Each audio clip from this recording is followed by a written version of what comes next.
स्वागत है इस नए विश्लेषण में। आज हम सब मिलकर भारतीय उपमहाद्वीप के एक ऐसे दौर में गोता लगाने वाले हैं जो न सिर्फ सांस्कृतिक आदान प्रदान और भयंकर प्रतिरोध से भरा था, बल्कि जिसने मध्यकालीन दुनिया की पूरी तस्वीर ही बदल कर रखती थी। ये एक ऐसी कहानी है ना जो अक्सर इतिहास की मोटी मोटी किताबों में कहीं दबकर रह जाती है, लेकिन यकीन मानिए इसके प्रभाव आज भी हमारे आसपास गूंजते हैं। तो चलिए शुरू करते हैं। आइए देखते हैं कि आज हम किन किन पड़ावों से गुजरने वाले हैं। हमारी ये चर्चा मुख्य रूप से 6 हिस्सों में बटी है।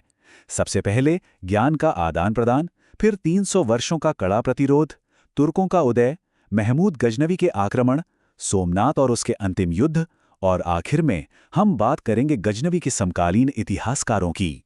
तो पहला भाग, ज्ञान का आदान प्रदान, जिसने पूर्व और पश्चिम को जोड़ा। आपको पता है, साम्राज्यों के बीच तलवारें खींचने से बहुत पहले विचारों और ज्ञान का एक गहरा और अक्सर अनदेखा किया जाने वाला लेनदेन चल रहा था।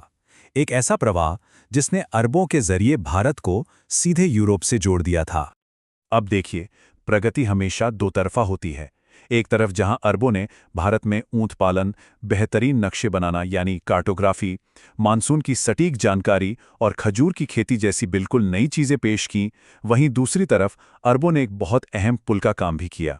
इसी पुल के जरिए भारत का प्राचीन दर्शन, हमारा ज्योतिष, अद्भुत चिकित्सा विज्ञान और सबसे जरूरी चीज हमारे संख्यात्मक अंक यूरोप तक पहुंचे। है ना कमाल की बात? अब यहाँ जो बात सबसे ज्यादा हैरान करती है वो है महान गणितज्ञ ब्रह्मगुप्त का ब्रह्मस्फुट सिद्धांत। जरा सोचिए, 628 ईस्वी का समय, कोई आधुनिक उपकरण नहीं, कोई टेलीस्कोप नहीं, फिर भी उन्होंने सूर्य और चंद्र ग्रहण की बिल्कुल सटीक भविष्यवाणी की। उन्होंने पाई की वैल्यू को 10 के स्क्वायर रूट के रूप में कैलकुलेट किया, पृथ्वी की परिधि लगभग 40,000 किलोमीटर मापी और यहां तक कि ग्रेविटी के शुरुआती कॉन्सेप्ट भी दे दिए। उनकी ये गणितीय प्रतिभा इतनी जबरदस्त थी कि बाद में मशहूर अरबी विद्वान अल ब्रूनी भी इसे देखकर पूरी तरह से दंग रह गए थे। अब आते हैं दूसरे पड़ाव पर, 300 वर्षों का वो ऐतिहासिक प्रतिरोध। ज्ञान का ये जो लेनदेन था वो तो काफी शांतिपूर्ण रहा, लेकिन असल में भू राजनीतिक परिदृश्य बहुत तेजी से बदल रहा था। विदेशी सैन्य महत्वाकांक्षाएं अब उफान पर थी, लेकिन उनके सामने एक बहुत बड़ी और अभेद्य दीवार खड़ी होने वाली थी। अब यहां एक बड़ा सवाल उठता है, 712 ईस्वी में शुरुआती घुसपैठ तो हो गई, लेकिन उसके बाद अगले 300 सालों तक भारत में अरबों का विस्तार पूरी तरह से कैसे रुक गया? आखिर ऐसा क्या हुआ? खैर, इसके दो मुख्य कारण थे। पहला तो ये कि खलीफा अपनी ही विलासितापूर्ण जिंदगी में पूरी तरह डूब चुके थे, और दूसरा और सबसे बड़ा कारण था भारत के अंदर एक बेहद मजबूत और एकजुट मोर्चे का खड़ा होना, जिसने इस विदेशी बढ़त को वहीं का वहीं रोक दिया। साल था 738 ईस्वी। इस वक्त भारत के कई शक्तिशाली शासकों ने अरब कमांडर अल हकम के खिलाफ एक अभूतपूर्व महासंघ बना लिया। चालुक्य, गुजर प्रतिहार, राष्ट्रकूट और मेवाड़ के शासक एक साथ आ खड़े हुए। इसमें खासकर बप्पा रावल का नाम बहुत प्रमुखता से आता है, जिन्होंने अरब सेनाओं को खदेड़ते हुए रावलपिंडी तक पीछे धकेल दिया। जी हां, और भविष्य के किसी भी हमले को रोकने के लिए अपनी सैन्य चौकियां तक स्थापित कर दी। आगे बढ़ते हैं तीसरे हिस्से की तरफ, तुर्कों का उदय। अब तक अरबों की ताकत काफी कमजोर पड़ने लगी थी, और अब इतिहास का फोकस मध्य एशिया के एक बिल्कुल ही अलग समूह पर शिफ्ट हो जाता है। तुर्क लोगों के विकास की ये कहानी सच में बहुत दिलचस्प है। सोचिए, जो लोग कभी भयंकर अकाल और जलवायु परिवर्तन की मार झेल रहे खानाबदोश बौद्ध हुआ करते थे, वो तुर्कमेनिस्तान की तरफ पलायन कर गए। वहां वो अरबों से लड़े, हार गए और गुलाम बन गए। फिर वो खलीफाओं के अंगरक्षक बने, इस्लाम अपनाया, सेना में धीरे धीरे अपनी जगह बनाई, और अंत में उन्होंने अपनी खुद की एक संप्रभु सत्ता खड़ी कर दी, गजनवी राजवंश।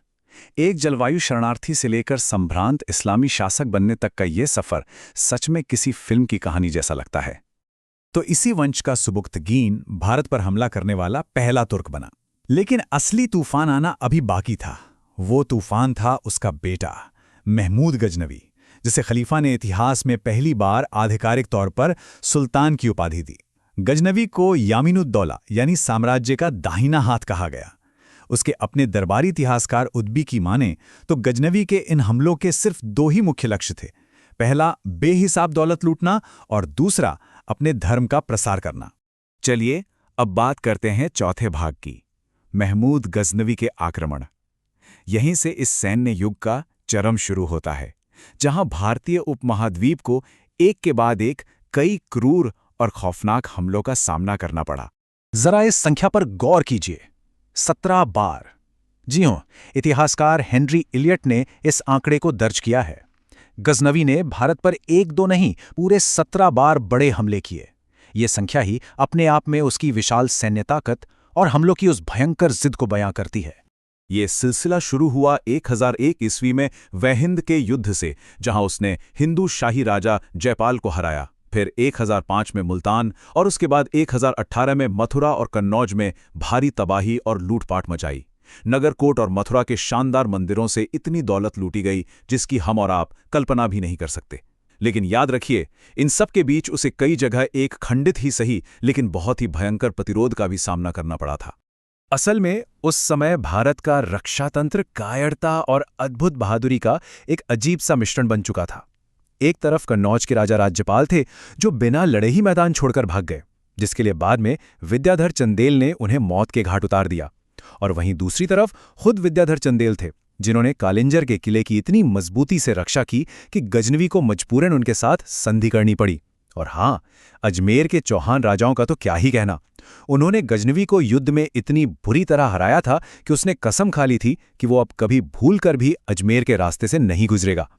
अब हम पहुंचते हैं 5वें पड़ाव पर, सोमनाथ और अंतिम युद्ध। ये गजनवी का सबसे मशहूर और सबसे ज्यादा विनाशकारी अभियान था। एक ऐसा हमला जिसके पीछे असीमित दौलत की कहानियां और देवदासी परंपराओं की बातें थीं।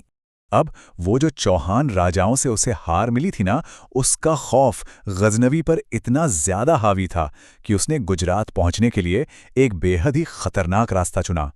राजपूतों से बचने के चक्कर में उसने 30,000 ऊंटों के साथ जानलेवा और सांपों से भरे थार रेगिस्तान को पार करने का फैसला किया। ये इतना खौफनाक था कि सोमनाथ पहुंचने से पहले ही उसके हजारों सैनिक उस तपते रेगिस्तान और खराब मौसम की भेंट चढ़ गए। साल 1025 ईस्वी। सोमनाथ का पतन सच में इतिहास की एक स्तब्ध कर देने वाली घटना है। स्थानीय राजा ब्रह्मदेव के नेतृत्व में मंदिर को बचाने के लिए लड़े लगभग 50,000 लोगों ने अपनी जान गंवा दी। वो जो मंदिर का विश्व प्रसिद्ध हवा में तैरने वाला चुंबकीय शिवलिंग था ना, उसे पूरी तरह से तोड़ दिया गया। ऐतिहासिक अभिलेख बताते हैं कि गजनवी ने यहां से करीब 30 टन सोना और 10 टन जवाहरात लूटे, और ये पूरी की पूरी अकल्पनीय संपत्ति वो वापस अपने साथ गजनी ले गया। पर कहानी अभी खत्म नहीं हुई। उसकी ये वापसी की यात्रा बिल्कुल भी आसान नहीं रही। 1027 ईस्वी में जब वो मंसूरा के रास्ते वापस लौट रहा था, तब स्थानीय जाट और खोखर जनजातियों ने गजनवी की सेना पर भारी घात लगाकर हमला किया। भले ही बड़े राजाओं में एकता नहीं थी, लेकिन इन जनजातियों ने उसकी लौटती हुई सेना को खूब लूटा, और इसी घटना की वजह से गजनवी को 1030 ईस्वी में मरने से ठीक पहले अपना आखिरी सैन्य अभियान इन्हीं के खिलाफ चलाना पड़ा था। और अब हम आते हैं अपने आखिरी हिस्से पर, गजनवी के समकालीन इतिहासकार। ये समझना बहुत जरूरी है कि अभी तक हमने जो भी बातें की वो आज हमारे सामने इसलिए हैं क्योंकि उसी दौर के कुछ विद्वानों ने उन्हें बहुत बारीकी से अपनी कलम से दर्ज किया था। इन 3 प्रमुख इतिहासकारों का काम करने का तरीका भी बड़ा दिलचस्प था। उतबी, जो गजनवी का आधिकारिक दरबारी इतिहासकार था, उसने किताबुल यामनी में उसके अभियानों का पूरा कच्चा चिट्ठा लिखा। फिरदौसी ने शाहनामा जैसा महान महाकाव्य लिखा। लेकिन पता है, गजनवी ने उसे जो सोने के सिक्के देने का वादा किया था वो उसने कभी दिए ही नहीं। और फिर आते हैं अलबेरूनी, जिन्होंने भारत के बेहद जटिल समाज, हमारे विज्ञान और जाति व्यवस्था का गहराई से अध्ययन किया और उसे अपनी किताबुल हिंद में हमेशा के लिए दर्ज कर दिया। तो जाते जाते एक सवाल पर विचार जरूर कीजिएगा। अगर इस पूरे स्मारकीय इतिहास की हमारी समझ केवल और केवल उन आक्रमणकारियों के विद्वानों की कलम पर ही टिकी है, तो सोचिए हमारे अपने लोगों के प्रतिरोध की ऐसी कितनी अनकही, कितनी भूली हुई सच्चाइयां होंगी जो आज भी समय की रेत में कहीं दबी पड़ी हैं। इतिहास हमेशा कई परतें लिए होता है। इस छिपे हुए इतिहास की जटिलताओं को हमारे साथ समझने के लिए आपका बहुत बहुत धन्यवाद। ज्ञान के इस शानदार सफर में आपसे फिर मुलाकात होगी।